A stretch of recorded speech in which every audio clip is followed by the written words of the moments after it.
Hi, welcome to the Andrew Buckle book review of Charlton Companion. Now this is from Twomorrows.com, a brilliant company. I love Twomorrows.com. I've got many of their books, always great to get.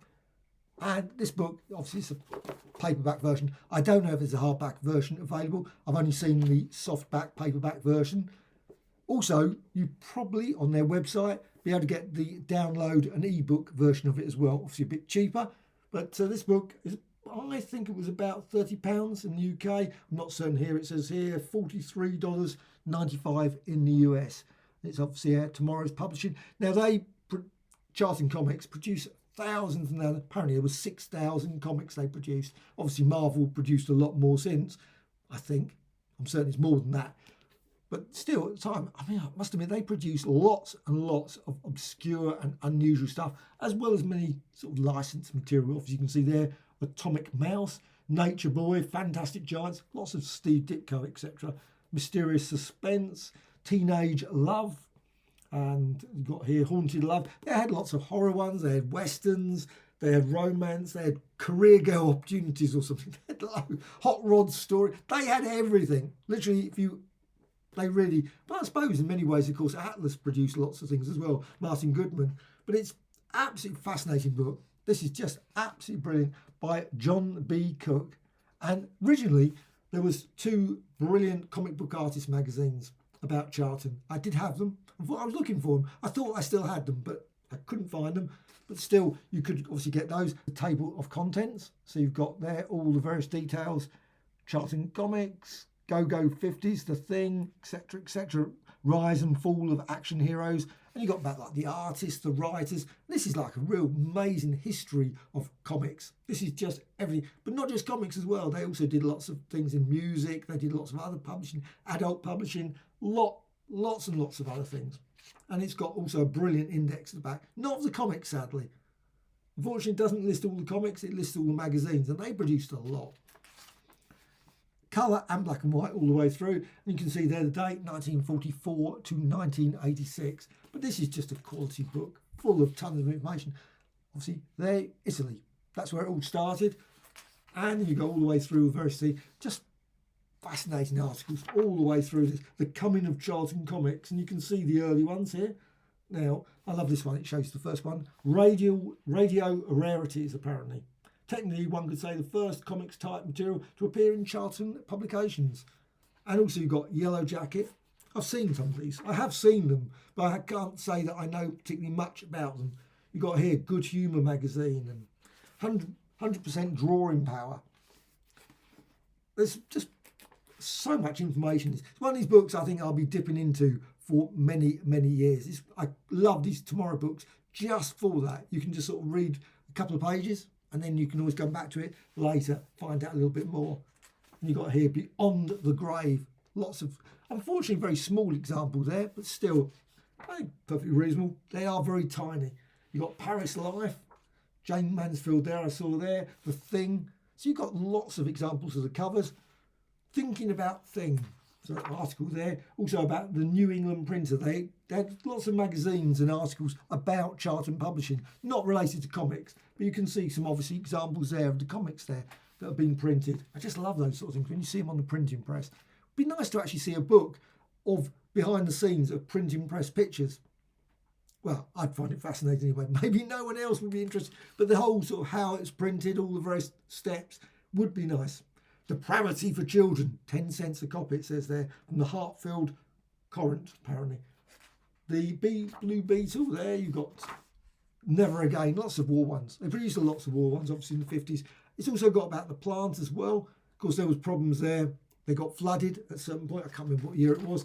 But that, of course, lost lots of the plant. Lots of things was destroyed. Lots of original art all went missing.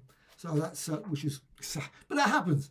It's like lots of places, sometimes flooding happens, isn't it? And just things you think, oh, but that's sadly, and you've got lots and lots of stories, all the various editors, the writers, just this is full. Obviously, Steve Ditko. I love, obviously, Steve Ditko's work, and it's really nice to read a lot about Steve Ditko here. And this sort of thing as well. Caroline Kennedy, they just produced sort of comics about that. Black Jack. Now, I had a couple of those Black Jack ones, and also Nurse Betty Crane. Now, I don't know if some of these were actually licensed ones. I don't know. Nurse Betty Crane, it's possible it was a licensed one, a television series or something. But it mentions, obviously, Teen's Secret Diary, The Young Doctors. Now, I imagine that possibly Dr. Burke. So maybe some of these were licensed ones, I don't know. Kid Montana. You've also got, of course, Son of Vulcan. They produced a lot of unusual stuff.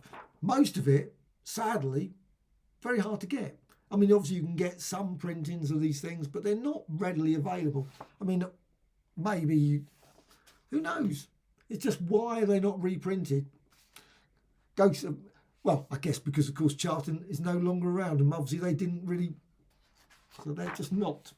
Charlton Premier, I love that one, Children of Doom. So it makes it very hard, unless you're willing to search on eBay, of course, go to Comic Marts. But even so, even at Comic Marts, certainly in the UK anyway, you go to Comic Marts, maybe elsewhere in the country, but certainly my London ones that I go to, don't see that many Charlton comics. You might get 3 or 4 in a pile, or maybe there's a couple of dealers that might have a little bundle of Charlton comics, but not many. And at one time they went for reasonable price. They were like 50p a pound. But now sometimes I've noticed they have gone up slightly more expensive than they used to be. But still, they're not that often found, which is a pity. But I suppose a bit like some of the other ones, like Toby Press and all those sort of other smaller St John's Publishing, etc. Lots of them are all sort of not very common now. Abbott and Costello. They did turn up in my local newsagents. Not many copies. I would have to say I was more a Marvel fan, but I would read through the Charlton comics quite often. I'd just sort of scan through them, but they would, I think it was just because of the cheapness of the paper. I've got one here, Charlton comics, and it's just, you look through it and it's rough. Even this, when you can look at it now, it's sort of really quite rough. But I don't know how old this one was. This one's UK 12p. Oh, this is 1979. So you got there. But you can see really, even just looking at it, casual look, it just doesn't print particularly as well as when you look at some of the Marvel ones. The Marvel ones in 1979 really feel much nicer quality. And you can just feel the quality of paper. Not great, but still, great issue. Worth checking out this one. Doomsday +1, John Byrne. Just brilliant. I've got all the issues of that, and they're great. You've got the Flintstones, lots of licensed material. And of course you've got the logo there. Roy Durgo. And this is the thing that's fascinating. There's loads of people mentioned here. Bob Gustav, I've heard of him. And Nicky Zan. And so on and so on. There's just so many people that I've just... this one. Geronimo James. Jones. Just looks like Jones. Here's Jones. Looks like an M. That's why when I saw it. Charlton takes its thing. It's really quite sad, the end. It always is, of course, these sort of things. When you read these things, you think, oh, why didn't they continue? And of course, sometimes they would try and make efforts to continue, connected with Marvel. And it would have been really nice if Marvel... But of course, in the end, it was DC that got the material, which is really odd, isn't it, when you think about that. You got here... it does mention Doom... Oh, you know what? I haven't read that bit yet. Doomsday +1. Charlton's most critically successful title of the 1970s. Writer Joe Gill and the nascent comics pro Cooke. John Byrne, of course, it says there. Byrne recalled the book's origins, etc., etc. Simply wanted to do a post-Armageddon story. I loved it. It was just absolutely one of my favourite post-Armageddon stories. I don't know why. I always thought it was like, just appealed to me completely. That one. Even Space 1999. Actually quite hard to get that one. In fact, I don't think it's mature. Black and white magazine. You know what? I've never seen a copy of that. I don't know if it's even, again, one of these things that you can find and get. Because we had Space 1999 in the UK. I don't know if there was any connection with the Look-In magazine, because they would print that. And of course, you had $6 Million Man. They had loads of those. Emergency one, and so on. $6 Million Man again. And they've also got lots of these wonderful, I love cover paintings as well. Unfortunately, very small. Be nice if they had done full page, but again, maybe the book would have been a lot bigger, a lot more expensive. Against the Rising Tide. And just goes on and talks about Charlton, The Last Stand, Charlton Bullseye, that's what it was called. Just trying to think it was Companion, I was thinking, but it was actually Charlton Bullseye there, of course, had. And Haunted Library. Oh, and of course you had the Steve Ditko ones, Static. A lot of that Ditko, I really like that Ditko artwork. Very odd. Lots of dots. He really went going for dots, that design. when you get those sort of old Steve Ditko, they are quite old now, 79, 70, 85, 85.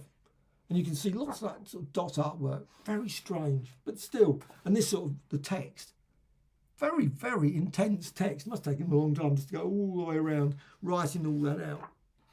Charlton Spotlight is another one of these sort of magazines. But again, it's got a brilliant index in the back as well. Lots of information about adult magazines as well as their magazines in general. Like I say, nothing about the comics, particularly. You've got Hit Parader's yearbook, Hit Parader's Guitar Gods. This was 1984, 1987. They were still doing that sort of thing then. Gun Journal, Guides to Guns and Hunting, Good Humour. So they did more than just charting comics. And this is the thing I love about it. They actually mentioned it here about a film. And it's quite depressing. There was a film going to be made about Charlton. And hopefully at some point, Charlton, the motion picture. It'd be brilliant if that came out. Maybe it is out. I don't know. I haven't seen anything about that. So I will definitely look to see that documentary if it ever turns up. Just be fascinating to see it. And also got lots of other information about notes here and references. And of course, vast amounts of references, Alter Ego magazine, etc. And the index at the back. And of course, as always with Twomorrows, all their other books. Well, a selection of their books, I should say. This one I haven't got. The Team Up Companion. I think, is that available yet? I assume it must be out. But only the digital one's $15.99. Dave Cockrum one. Oh, that one's available as well. Okay, but all these are just brilliant. They are really good. Though I haven't, as I say, haven't got that one, the Team Up Companion. Must check that one out. But this one, Charlton Companion, absolutely brilliant. Love this book. I say so, 270 odd pages. And it's brilliant. Just full of great information. If you're a fan of comic books, fan of Charlton comics, and you remember fondly, let's say I didn't read as vast many of the Charlton comics as maybe I should have done. But that's E-Man, I think, wasn't it? Yes, E-Man, even says it there, E-Man. I do remember reading E-Man. E-Man was in, I got that, but I should have read more of them. Just fascinating, all these ones. And I have caught up over the years, some of the books, but there were so many. And like I say, they're not the easiest to get. They're not so, even though they're still probably not hugely expensive, it's still worth checking out. So, Charlton Companion from Twomorrows.com, really, really brilliant little book.